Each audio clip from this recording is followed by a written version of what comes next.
Hello hello, mic check, mic check, mic check. तो शुरू करते हैं फिर। तो आज आपको सुनाने वाले हैं बाबा जी मन हीर मार गई। कि बाबा जी मन हीर मारेगी, हीर की जी पे तीर मारेगी। और अगर ऐसे ही सुनते रहोगे तो जिंदगी मार डालेगी। क्या मार डालेगी? जिंदगी। खैर, गाना सुनो, मूवी देखो, रील्स देखो, लेकिन जो ना भूलो वो है आपका लक्ष्य, दिशा। दिशा बहुत जरूरी है जिंदगी में। अगर दिशा से भटक गए, एंजॉय कर सकते हो। सुन रहे हो, बाबा जी मन हीरे मारे गई, हीरे की जी पे तीर मारे गई, तो ठीक है, तो एंजॉय करो, कुछ भी करो। लेकिन दिशा अगर भटक गए, दिशाहीन हो गए, जिंदगी खत्म हो जाएगी। जिंदगी क्या हो जाएगी? खत्म। दिशा, डायरेक्शन।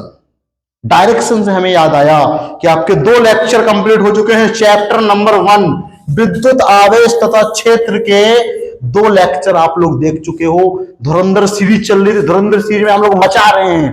धुरंधर सीरीज में आपको बेसिक से उठाए हैं, इसलिए टेंशन नहीं लेनी है। अभी आसान आसान चीजें चल रही हैं, अभी हम लोग बहुत अच्छा खेलने वाले हैं। अभी ये भी टेंशन नहीं लेने की न्यूमेरिकल नहीं हो रहे, ना होने दो न्यूमेरिकल। अभी जिस तरह पढ़ाते जा रहे हो उस तरह पढ़ते चले जाओ, ना हो जाए तो कहना। आज लेक्चर नंबर 3 है और आज हम लोगों को पढ़ना है कूलाम के नियम का सदिश रूप, दिशा। सदिश, सदिश राशियां वह राशियां होती हैं जिनमें परिमाण के साथ साथ दिशा होती है। आप लोग जानते हो। अरे ऐसी राशियां जिनमें डायरेक्शन है, डायरेक्शन, दिशा। तो राशियों में डायरेक्शन है तो वो सदिश है। आप लोग भी अगर सदिश हो तो सही है, एक सही दिशा होनी जरूरी है। दिशा ही नहीं, एक सही दिशा होनी क्या है? जरूरी है। और यहां दिशा पटाने की बात नहीं चल रही है कि तुम सोचो कि बागी 3 में वो वाली दिशा नहीं। लक्ष्य के प्रति दिशा, लक्ष्य की तरफ दिशा। अगर आप एक बात सोचो, आप एक बात सोचो कि अगर आपके लक्ष्य की तरफ दिशा नहीं होगी तो क्या होगी? मान लो यहां पे आप खड़े हो, ये है हमारा कोई स्टूडेंट जिसका नाम है टिल्लू डॉन। क्या नाम है? टिल्लू डॉन। टिल्लू डॉन। और टिल्लू डॉन को इस लक्ष्य पे पहुंचना है, तो क्या अगर उसके पास एक सही डायरेक्शन होगी तो पहुंच जाएगा। और सही डायरेक्शन नहीं होगी, इधर उधर बिल्ली आता रहेगा, इधर उधर से बिल्ली आता रहेगा, तो क्या पहुंच पाएगा? क्या मान लो पहुंच भी गया तो बहुत समय लग जाएगा। एक समय के बाद मिली हुई मंजिल की कोई कीमत नहीं रहती बेटा। आप मान लो सफल हो गए 40 साल की उम्र में, तब तक आपके माता पिता मान लो बहुत बुजुर्ग हो गए, वो सुख को नहीं झेल पाएंगे। या मान लो उसके पहले भगवान को प्यारे हो गए, तो फिर उस सफलता का कोई मायने, कोई महत्व है क्या? मान लो हम अभी इस समय इतना ज्यादा टेंशन में आ जाते हैं कि हमारी जो दादी हैं वो बुजुर्ग हो चुकी हैं और हम चाहते हैं जितने जल्दी सफल हो जाएं, जितने जल्दी लाखों करोड़ों फॉलोअर्स हो जाएं, बच्चे देखने लग जाएं, पढ़ने लग जाएं। क्यों चाहते हैं? क्योंकि हम चाहते हैं कि हमारा जो सुख है हमारे लिए नहीं, जो हमसे जुड़े हुए लोग हैं, जिन्होंने हमारे प्रति अपनी जिंदगी गंवा दी, वो लोग उससे कुछ ना कुछ तो सही उनको मिले, वो अच्छा फील करें। सफलता तभी कीमती होती है। 40 साल 50 साल की उम्र में सफलता मिलना कोई मतलब नहीं है। वो कैसे मिलेगी सफलता? जब आप अभी से डेडिकेटेड हो जाओगे अपनी पढ़ाई के लिए, क्योंकि आप काम वही कर रहे हो, आपको उसी काम में सफल होना है ना। अब आप कहोगे सर पढ़ के क्या हो जाएगा, पढ़ के क्या हो जाएगा? पढ़ाई बेटा एक रास्ता है आपकी मंजिल तक पहुंचने के लिए। आपको अभी नहीं पता चलेगा कि पढ़ाई क्यों जरूरी है। जब आप बहुत अच्छे से पढ़ने लगोगे, बहुत मेहनत करके पढ़ने लगोगे, आपको समझ में आ जाएगा, आपको मंजिल दिखने लग जाएगी। आप 12th में हो, आप इसके बाद जाकर के आईआईटी क्रैक करोगे, उसमें 12th का सिलेबस आएगा। आप अगर बायो लिए हो, आप नीट क्रैक करोगे। और अगर आईआईटी नीट क्रैक नहीं किए, किसी और इंजीनियरिंग फील्ड में गए या कहीं कुछ और करोगे, 11 12th का जो जो पढ़ाई है तो आपके दिमाग को विकसित करेगा। बहुत जरूरी है पढ़ाई करना। ठीक है, खैर हम लोग आ जाते हैं अपने कूलाम के नियम के सदिश रूप के ऊपर। ये सिर्फ हेडिंग डली है, कूलाम के नियम का सदिश रूप। एक बच्चा बोल रहा था कि सर आप यहां पे लिख करके क्यों नहीं आते, कि हमारा समय बचेगा। आप जब लिखते हो डिफिनीशन तो उसमें हमारा समय बचेगा। बेटा आपको अपना नोट्स भी तो बनाना है, तो आप उतने देर में अपने वीडियो को रोक दोगे। अगर मान लो हम यहां पे लिख रहे हैं तो आपको वो उतना टाइम मिल रहा है अपने दिमाग में प्रोसेस करने के लिए। स्पीड आपकी 2x चल रही है, 1.5x चल रही है, हमको पता है। आप फिक्स नॉर्मल स्पीड पे देख ही नहीं रहे वीडियो, आप 1.5 पे देख रहे हो या 2K की स्पीड में देख रहे हो, ठीक है। जब इतनी स्पीड है, जब हम यहां लिख लिख करके टिक टिक के पढ़ाएंगे तो ज्यादा समझ में आएगा, ज्यादा वैल्यूएबल रहेगा। हर चीज जो बोर कर रही है इसका मतलब ये नहीं है कि वो दिक्कत कर रही है, नहीं, बोर कर रही है। कुछ चीजें, बोरिंग चीजें भी बहुत अच्छी होती हैं जिंदगी के लिए, है ना। कहते हैं सेहत के लिए वो चीजें ज्यादा फायदा करती हैं जिनका टेस्ट खराब होता है। करेला हो गया, नीम हो गया, इनको लोग खाते नहीं, जब बीमार होते हैं तभी ये चीजें खाते हैं। क्यों? क्योंकि ये इनका टेस्ट कड़वा है, बट ये जिंदगी में बहुत अच्छी चीजें हैं। यही यही है पढ़ाई। कुछ चीजें जो बोर कर रही हैं वो आपके लिए जरूरी है। तो जब हम यहां लिखते हैं तो बोरिंग नहीं है वो दिमाग के लिए उतना टाइम आपको जरूरी है लिख करके, इसलिए लिखते हैं जो फील आ जाए। बहुत ज्यादा लिखने वाली चीजें रहेंगी, हमको लगेगा हम उसकी स्लाइड लेकर के आएंगे। अभी यहां बहुत लिखने की आवश्यकता नहीं पड़ती, बेसिक डिफिनीशन से थोड़े समय में हो जाती हैं, इसलिए यहीं पे हम लिखते हैं। समझ गए बात को? चलो जानते हैं क्या है कूलाम के नियम का सदिश रूप। आप लोगों ने पढ़ लिया है कूलाम का नियम, आप लोगों ने पढ़ लिया है कूलाम का नियम, और कूलाम के नियम में आप लोगों ने पढ़ा है F इक्वल टू के Q1 Q2 बटे आर स्क्वायर। आपने ये वाला फॉर्मूला पढ़ चुका है। कूलाम के नियम ने हमें ये बताया कि दो आवेशों के बीच में कितना बल लगता है, जो आपने कूलाम का नियम पढ़ा था। लेकिन बेटा किसके बारे में बताया? बल के बारे में। दो आवेश हैं, एक है Q1 एक है Q2, दोनों के बीच में डिस्टेंस r है, तो ये वाला फॉर्मूला आ गया। कितना बल लगता है? बल, ये है बल।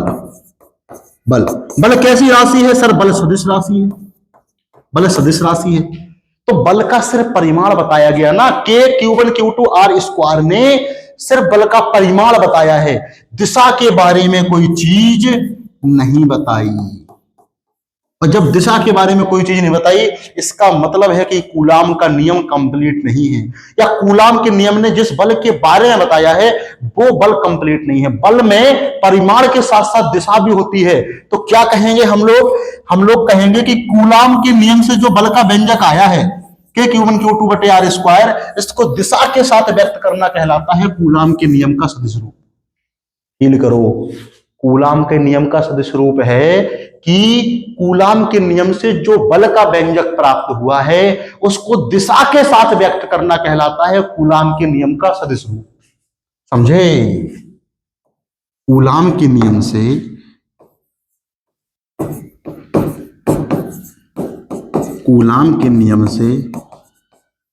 जो बल का व्यंजक प्राप्त हुआ है उसे दिशा के साथ व्यक्त करना कूलाम के नियम का सदिश रूप कहलाता है। सदिश रूप कहलाता है। बट कैसे करेंगे व्यक्त? अभी अब समझाते हैं कैसे करेंगे व्यक्त। फील करना, अगर आपने एक Q1 आवेश ले लिया, एक Q2 आवेश ले लिया, दोनों के बीच में डिस्टेंस r है, कितना है? r है, तो दिशा कैसे पता चलेगी? वो पता चलेगी अगर आपको पता है कि भैया एक प्लस आवेश है, दूसरा भी प्लस आवेश है। अब कूलाम के नियम में क्या होता है, बल हमेशा किसी एक आवेश पे लगता है। इन दोनों आवेशों में से कोई एक आवेश पकड़ लो, कहोगे सर लो हमने ये वाला आवेश पकड़ लिया Q1। अगर आपने Q1 आवेश पकड़ लिया तो Q1 के ऊपर Q2 बल लगा रहा होगा। तो Q1 के ऊपर Q2 कैसे बल लगाएगा? Q1 भी प्लस है, Q2 भी प्लस है। अब ये Q2 क्या करेगा?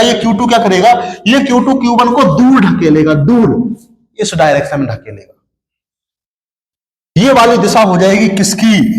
Q1 पर Q2 के द्वारा लगाया गया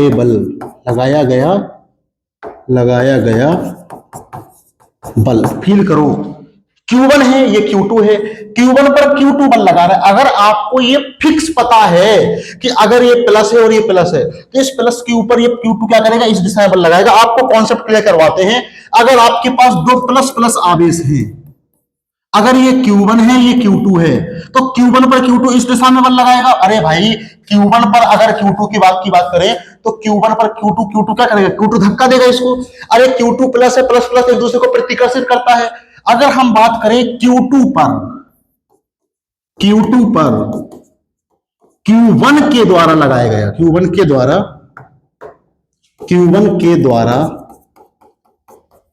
लगाया गया बल क्या होगा? Q1 Q2 को इस तरफ धक्का देगा।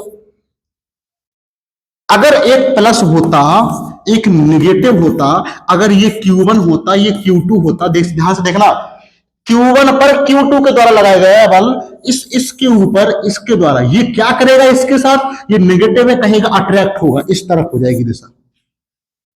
Q2 पर Q1 के द्वारा लगाया गया बल Q1 क्या करेगा? Q2 को अपनी ओर खींच लेगा, इस तरफ हो जाएगी दिशा। मतलब हम लोग दिशा इस बात से निकाल सकते हैं कि हमें इतना पता हो कि दो आवेश हैं, दोनों आवेश के चिन्ह क्या हैं, और हम कौन से आवेश के द्वारा लगाए गए बल की बात कर रहे हैं, तो हमें ये दिशाएं निकल के आ जाएंगी। तो हमें यहां क्या बताना है, देखना ध्यान से, हमें ये क्या बताना है? हमें सिर्फ इतना डिसाइड करना है। देखो, Q1 Q2 के चिन्ह क्या है अभी नहीं पता, वो न्यूमेरिकल में गिवन होंगे, वो जहां भी क्वेश्चन होगा फील करना पड़ेगा, ये प्लस है, ये नेगेटिव है, इधर दिशा है, किधर है। लेकिन इतना तो पता होना चाहिए कि किस आवेश पर Q1 पर Q2 के द्वारा बल की बात हो रही है कि Q2 पर Q1 के द्वारा बल की बात हो रही है। अगर हम कहें Q1 पर Q2 के द्वारा बल, इसको लिखेंगे F12। अगर हम कहें Q2 पर Q1 के द्वारा बल, तो इसको कहेंगे F21। जिस आवेश पर बल लग रहा है उसको F के जस्ट पास, ये है 2 और ये है 1, F21 का मतलब है Q2 पर जो F के जस्ट पास है, उस पर जो F से जस्ट दूर है उसके द्वारा सिंपल सी कहानी को समझो, हो गया, खत्म हो गया कूलॉम के नियम का सदिश रूप। इसी चीज को समझना था कूलॉम के नियम के सदिश रूप में क्या थी कहानी। अगर हम बात करें F12 की, F12 तो वेक्टर लगा दो। F12 क्या है सर? Q1 पर Q2 के द्वारा बल है। क्यों? क्योंकि 1 जस्ट बगल में लिखा है, जो F के जस्ट पास लिखा है उस पर, F जस्ट से दूर लिखा है उसके द्वारा। 3 तरह से लोग दिखाते हैं इसको, 3 तरह से। कैसे दिखाएंगे? एक simple 1/4 pi epsilon not Q1 Q2 बटे R में ही दिखा दिए 1 2। देखो, R के जस्ट पास 1 है, R से जस्ट दूर 2 है, तो Q1 पर Q2 के द्वारा इसने दिखा दिया। कुछ लोग इसको इस तरह दिखाते हैं कि F12 वेक्टर को इस तरह दिखा दो 1/4 pi epsilon not Q1 Q2 बटे यहां पे लिख दो R², लेकिन जस्ट गुणा में लिख दो इसकी दिशा R12 कैप। क्योंकि सर ये क्या है R12 कैप? देखो, R के जस्ट पास 1 है, R के जस्ट बाद 2 है, तो 1 2 का मतलब है कि Q1 पर Q2 के द्वारा बल, और जो ये कैप है ये है यूनिट वेक्टर। यूनिट वेक्टर होता है इकाई सदिश, इकाई जिसका परिमाण तो एक है लेकिन दिशा है। दिशा को जोड़ने के लिए यहां पे यूनिट सदिश ले लिया गया, किसी भी चीज में कोई भी परिवर्तन नहीं हुआ। लेकिन एक तीसरा भी रिप्रेजेंटेशन होता है, स्क्रीनशॉट ले लो, तीसरा भी कुछ लोग दिखाते हैं, वो कुछ इस तरह दिखाते हैं, थोड़ा सा इसको और बड़ा कर दो, लो, कुछ लोग इस तरह दिखाते हैं इस चीज को कि F12 vector equal to 1/4 pi epsilon not Q1 Q2 बटे R³। क्यों क्यूब आ गया? क्योंकि यहां पे उन्होंने लिख दिया R12 वेक्टर। R12 वेक्टर का मतलब क्या है? सुनो, R12 वेक्टर का मतलब है बेटा R गुणे R12 कैप। अरे तो ये जो R12 वेक्टर है इसमें एक R भी है, एक R12 कैप भी है। अगर कैप है गुणा में तो देखो कैप है और R से R कैंसिल हो जाएगा तो स्क्वायर आ जाएगा। लिखा वही है, देखो F12 vector equal to 1/4 pi epsilon not Q1 Q2 बटे R³ गुणे R12 वेक्टर का मतलब क्या? वेक्टर में दिशा भी है, परिमाण भी है। अगर कैप होता तो सिर्फ दिशा होती, परिमाण एक होता, परिमाण एक का गुणा होता, कोई चेंज ना आता, लेकिन यहां परिमाण R है तो R गुणे R12 कैप, R से R कट जाएगा, R² बचेगा। अरे यही चीज तो लिखी है। तो कहोगे सर हम इन तीनों में से किस चीज का रिप्रेजेंटेशन देखें? हम कह रहे हैं बेटा आपको कंफ्यूज होना ही नहीं है, आपको इस बात को ध्यान देना है कि किस आवेश पर किस आवेश के द्वारा बल की बात हो रही है, वही है कूलाम के नियम का सदिश रूप। कोई भी आर लो, हम कह रहे बेसिक लो ना, बेसिक लो ना, देखो ना ध्यान से। जैसे एक आवेश Q1 है, दूसरा आवेश Q2 है, दोनों के बीच में डिस्टेंस R है। अगर हम बात करें Q1 पर Q2 के द्वारा बल, तो क्यों ज्यादा टेंशन लेनी है, सीधा ऐसे लिखो ना, F12 वेक्टर बराबर 1/4 pi epsilon not Q1 Q2 बटे R12 स्क्वायर। यदि इसी R में ऐड कर दो, ये ज्यादा बेस्ट रहेगा। अगर हम बात करें Q2 पर Q1 के द्वारा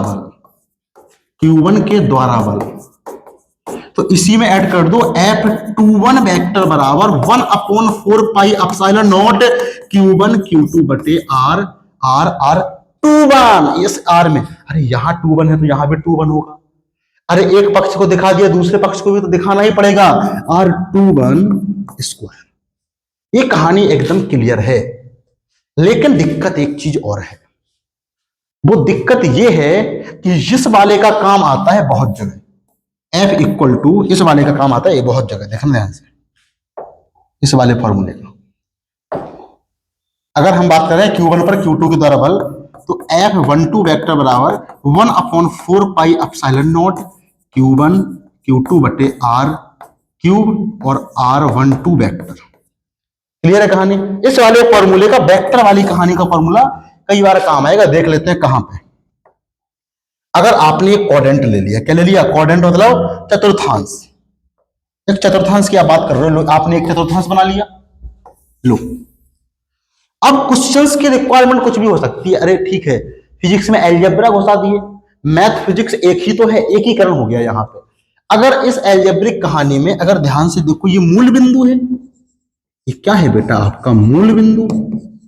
मूल बिंदु हमारे साथ चलना पड़ेगा, हमारे साथ चलना पड़ेगा, और साथ चलोगे तो साथ पहुंचोगे।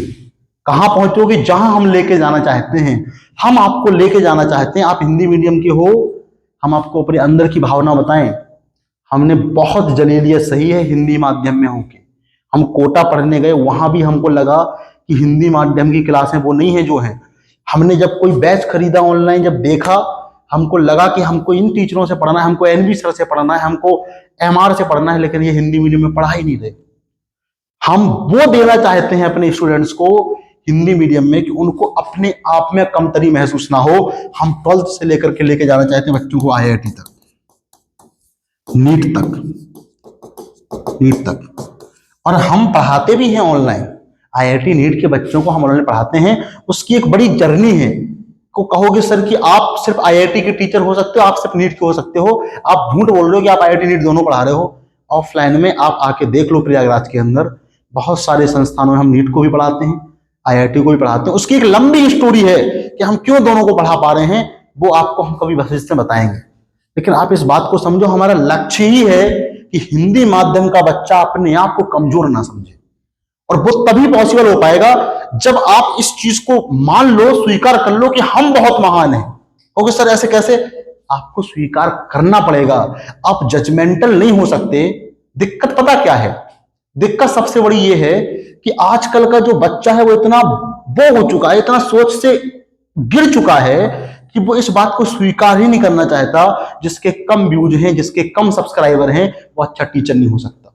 और यही एक कारण है कि जो बड़े बड़े ऑनलाइन प्लेटफॉर्म में बैठे हैं, बच्चे उनको महान समझते हैं, वो अहंकारी हो चुके हैं, वो पढ़ाते नहीं हैं, वो बदतमीजी करते हैं, कुछ भी करते हैं वो, और बच्चे उन्हीं को पीछे भेड़ चाल में परेशान हैं। अरे आप जब तक किसी को उसके पढ़ाई के ऊपर जज नहीं करोगे, लाइक सब्सक्राइबर और इन सब चीजों के ऊपर जज करोगे, तब तक ऐसे गलत मास्टर निकल के आते जाएंगे जो लाखों बच्चों को गलत दिशा में लेके जाएंगे। अब आपको बुरी लग सकती है हमारी बात, आपको विश्वास करना पड़ेगा हमारे ऊपर, सिंपल सी कहानी है, और हम आपको यहां तक लेके जाएंगे। हमने आपको बोल दिया। अभी आप पूरी धुरंधर सीरीज देखो, आपको फिजिक्स में एक अलग कॉन्फिडेंस आएगा। आप एक ड्रॉप ईयर में हमारे साथ जुड़ेंगे, हम मचा देंगे हम लोग, ठीक है, साथ में मिलके क्रैक करेंगे। फिजिक्स की गारंटी ले रहे हैं बेटा, फिजिक्स की, बाकी सब्जेक्ट में नहीं कर सकते। हम क्वालिटी के साथ कंप्रोमाइज कर नहीं सकते, क्वालिटी वाले लोग कम पैसे में जुड़ नहीं सकते, और लो क्वालिटी वाले लोगों को हम जोड़ना नहीं चाहते। सिंपल सी कहानी है, बिल्कुल फंडे हमारे क्लियर है। अब आगे बढ़ते हैं, आपको समझाते हैं क्या है कहानी। कूलॉम के नियम का सदिश रूप, जो कहीं से इस कॉन्सेप्ट से जहां से न्यूमेरिकल बनते हैं उसको समझाते हैं। उन्होंने कहा हमने दो चार्ज रख दिए, एक चार्ज Q1 रख दिया, दूसरा चार्ज Q2 रख दिया, दोनों को अलग अलग स्थितियों पर रख दिया। अब Q1 के लिए जो स्थिति सदिश हो जाएगा वो हो जाएगा R1 वेक्टर, Q2 के लिए हो जाएगा वो हो जाएगा R2 वेक्टर।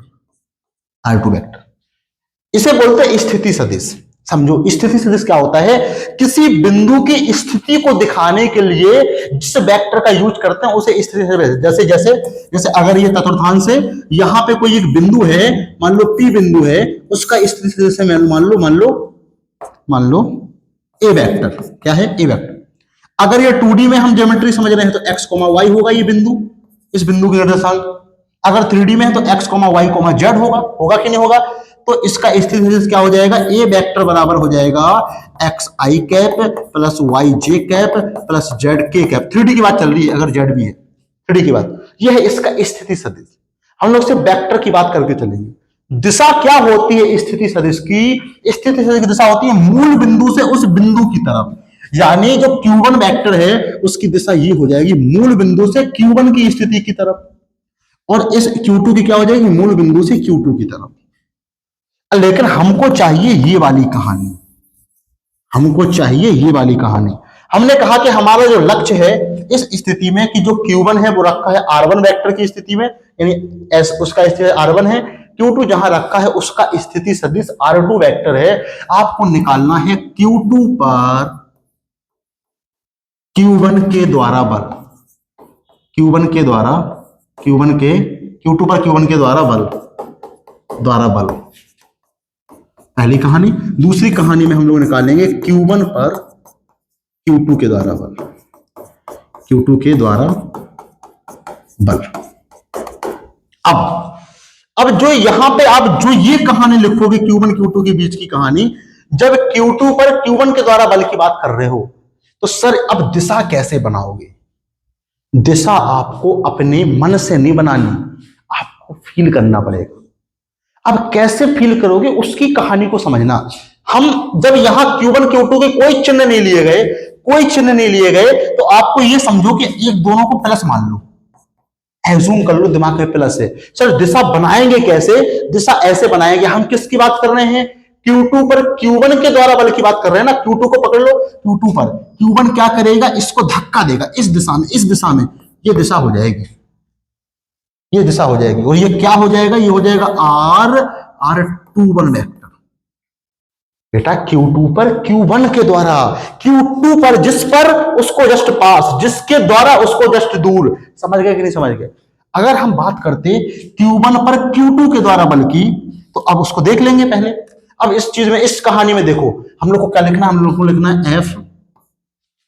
लिखना है F21 वेक्टर। कैसे लिखोगे? 1/4 pi epsilon not Q1 Q2 बटे R क्यूब, और यहां जो लिखोगे वो लिखोगे R21 वेक्टर। R21 वेक्टर को नहीं पता है आपको क्या है R21 वेक्टर? आपको R21 वेक्टर का मान लिखना है R1 R2 के टर्म में। क्या ये ट्रायंगल बन गया? हाँ सर, ये एक ट्रायंगल बन गया। इस R1 vector plus R21 vector का जो योग है, इनका जो योग दिखा रहा है वो R2 वेक्टर दिखा रहा है।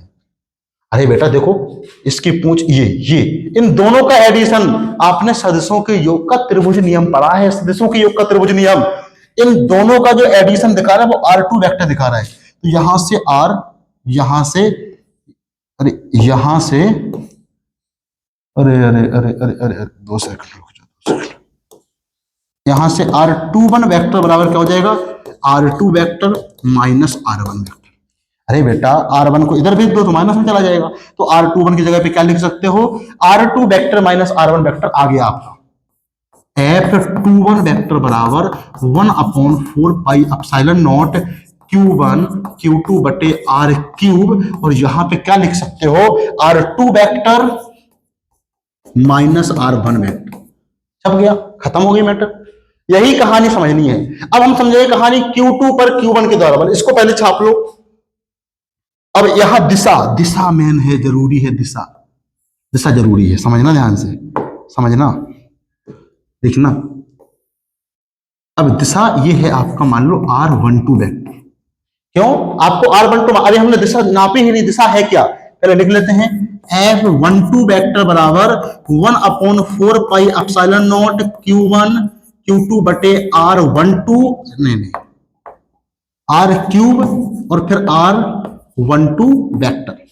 12 दोनों अगर प्लस हैं, चिन्ह से आप निकालोगे डायरेक्शन, आप अपने मन से डायरेक्शन नहीं निकालोगे। क्वेश्चन जो गिवन होगा उसमें पता होगा कि +3 कूलाम है, -4 कूलाम है, सिंपल सी कहानी रहेगी। एक देखो ये प्लस है, ये प्लस है, तो Q1 पर Q2 के द्वारा बल, ये Q2 इसको धक्का देगा, इस तरफ डायरेक्शन रहेगी, ये वाली डायरेक्शन रहेगी।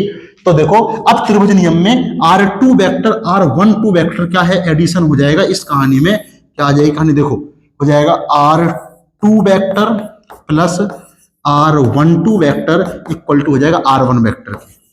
तो यहां से R12 क्या आ जाएगा, R1 vector minus R2 vector. यहां से क्या आ जाएगा, R12 वेक्टर बराबर आ जाएगा R1 vector minus R2 vector. तो यहां पे क्या लिख दोगे, इसकी जगह पे क्या लिख दोगे, यही लिख दोगे, इसकी जगह पे यही लिख दोगे, इसकी जगह पे ये R1 vector minus R2 vector. I think आप समझ चुके होंगे इस कहानी को, इस कहानी को समझ चुके होंगे। इससे न्यूमेरिकल बनेंगे, अपन लोग क्वेश्चन करेंगे बहुत सारे इस कॉन्सेप्ट के ऊपर, तो आपको ये हलवा हो जाएगा कॉन्सेप्ट। ज्योमेट्री थोड़ी सी आ गई इसमें, अलजेब्रा थोड़ा सा आ गया, ठीक है। खैर आगे बढ़ते हैं कहानी को, और एक बहुत बेसिक सा कॉन्सेप्ट समझते हैं हम लोग, बहुल आवेशों के द्वारा बल क्या है। कहां गया लाडले, कहां गया, रुको एक सेकेंड, रखा लाडले, म्याऊ म्याऊ। बहुल आवेशों के मध्य बल, बहुल का मतलब ही यही है एक से अधिक, बहुल का मतलब ही है एक से अधिक। बट यहां दो आवेशों की बात तो ऑलरेडी थी, एक Q1 था Q2 था, तो किसी एक आवेश पर किसी दूसरे आवेश के द्वारा बल। लेकिन यहां बहुल आवेशों के मध्य बल है, इसका मतलब यह है कि एक निकाय के अंदर हम लोग दो आवेशों से ज्यादा बल लेंगे। देखना एक निकाय के अंदर मान लो 4 आवेश ले लिए, Q1 Q2 Q3 Q4, feel करना। अब एक निकाय के अंदर अगर मान लो बहुत सारे आवेश हैं, बहुत सारे, आप किसी एक आवेश पर बल की बात करते हो। अगर आप ऑफलाइन बैठे होते हम पूछते बताओ इन चारों आवेशों में हम किस आवेश पर बल निकालें, अक्कड़ बक्कड़ बम्बे बोल कर लेते हैं, उसी पे निकाल लेंगे। अक्कड़ बक्कड़ बम्बे बोल, 80 90 पूरे 100 में लगा धागा, चोर निकल के भागा, चोर को आने दो, ढपली बजाने दो। Q4 पर किस पर निकालते हैं, Q4 पर हम लोग निकालते हैं। इस आवेशों के निकाय में 4 आवेश हैं, एक Q1 है, Q2 है, Q3 है, Q4 है। Q4 पर कुल बल कितना होगा, Q4 पर कुल बल Q4 पर कुल बल निकालना है। तो Q4 पर बेटा Q1 भी बल लगाएगा, Q2 भी बल लगाएगा, Q3 भी बल लगाएगा, Q3 बल लगाएगा। आपको सबसे पहले निकालना है R। तो क्या होगी कहानी, जो टोटल फोर्स F4 के ऊपर जो टोटल फोर्स होगा वो कौन सा होगा, Q4 पर Q1 के द्वारा बल, Q4 पर Q1 के द्वारा बल F41 वेक्टर प्लस क्या होगा, Q4 पर Q2 के द्वारा बल F42 वेक्टर प्लस Q4 पर Q3 के द्वारा बल F43 वेक्टर। तीनों का सदिश योग होगा। जब हम एक बहुल आवेशों के निकाय की बात करते हैं, उस आवेशों के निकाय में किसी एक आवेश पर बल निकालते हैं, उस आवेश पर बचे हुए सभी बाकी आवेशों के द्वारा कुल बलों का सदिश योग होता है टोटल बल। समझ गए बात को, सदिश योग। क्वेश्चन यहीं से सॉल्व होगा। बट फिर भी हम लोग कुछ कहानी को एक्स्ट्रा लिख लेते हैं, उससे न्यूमेरिकल नहीं बनेगा। उसको सिर्फ लिखने के लिए लिखेंगे, लेकिन न्यूमेरिकल तो यहीं से बनेगा, यहीं से फील होगा न्यूमेरिकल। समझ गए, ये लिख लिए। और अब इसकी कहानी कैसे लिखोगे उसको समझो। ये डिस्टेंस R कैसे लिखोगे, Q4 पर Q3 के द्वारा बल R43, Q4 पर Q1 के द्वारा बल R41। अगर उल्टा होता Q1 पर Q4 के द्वारा होता तो 1,4 होता, लेकिन यहां कहानी Q4 पर Q1 के द्वारा है, तो कहानी कुछ इस तरह है, R42 वेक्टर। सिंपल सी कहानी। अब लिखते हैं F4 टोटल वेक्टर बराबर 1/4 पाई एप्सिलॉन नॉट 4 1। Q4 पर Q1 के द्वारा बल, तो Q4 into Q1 upon R4 1 square. तो सर वेक्टर वेक्टर नहीं, आपको सिर्फ बताना यही है कौन से आवेश पर कौन से आवेश के द्वारा बल। वो तो सिर्फ देखने का एक नजरिया है, लिखने का एक तरीका है। अपन ने यही बता दिया ना डायरेक्शन, 4 1 में ही डायरेक्शन ऐड कर दी, खत्म। Plus 1/4 pi epsilon not Q4 into Q2 upon R42 vector का square, plus 1/4 pi epsilon not Q4 पर Q3 के द्वारा बल क्या हो जाएगा, Q4 into Q3 upon R4 3 square और 3 स्क्वायर। एक चीज कॉमन है यहां पे, वो चीज ये कॉमन है, देखो ध्यान से, अगर देख रहा हो 1/4 पाई एप्सिलॉन नॉट और Q4 कॉमन है, तो लिख सकते हो F4 total vector equal to 1/4 pi epsilon not Q4 Q1 upon R41 square plus Q2 upon R42 square plus Q3 upon R43 square. ये हमने फिर कहा कि ये जो आया है ये सिर्फ फॉर्मूला आया है, इस कहानी में फॉर्मूले की कोई कहानी होगी नहीं, इस कहानी में कहानी कोई फॉर्मूले की होगी नहीं, बस ये सिर्फ फॉर्मूला आ गया। अब न्यूमेरिकल हम लोग फिर देखेंगे, इस समय थोड़ा सा समय की दरकार है, सेशन ओपन है, बहुत सारा प्रचार चल रहा है, बहुत सारी बिजी शेड्यूल चल रहा है, लेक्चर इसलिए छोटे छोटे हो रहे हैं। खैर फिर भी आप लोगों ने बहुत कुछ सोचा है, आप लोगों ने बहुत कुछ सीखा है। एक बात याद रखो बेटा, कि कुछ करो या ना करो, इस चीज को जरूर करो, अपने दोस्तों तक वीडियो को शेयर जरूर करो। जितने लोगों तक धुरंधर सीरीज पहुंचेगी ना, आने वाले कल में आपका भी बहुत अच्छा होगा, आपके दोस्तों का भी अच्छा होगा, और सबसे अच्छा होगा हमारा अच्छा होगा। आने वाले समय में हिंदी माध्यम के बच्चों का बहुत अच्छा होने वाला है। याद रखो, आप याद रखो, कहीं से भी देख रहे हो, दुनिया की किसी कोने से हिंदी मीडियम के हो, पढ़ रहे हो, राजस्थान, MP, बिहार, उत्तर प्रदेश के लिए हमने लॉन्च किया, लेकिन वो NCERT है तो वो सबके लिए ही है एक तरह से, ठीक है। उस पर टैग लग गया कि यूपी बोर्ड का है वो। और आप लाइक करो वीडियो को, आप चैनल को सब्सक्राइब कर लो। वेरी वेरी थैंक यू, आप लोग इतना कर लिए, और नहीं भी कर लिए, आपने वीडियो देख लिया और आपने कुछ हमसे सीख लिया, तो हमने आपको कुछ दिया, और आपका वो लेने के लिए बहुत बहुत धन्यवाद। Very very thank you. आप लोगों ने गाना भी सुन लिया, बाबा जी मन हीरे मार्गी। Thank you, bye bye, take care. पढ़ते रहो, मुस्कुराते रहो, हंसते रहो, बने रहो LD स्टडी के साथ। Okay, bye bye.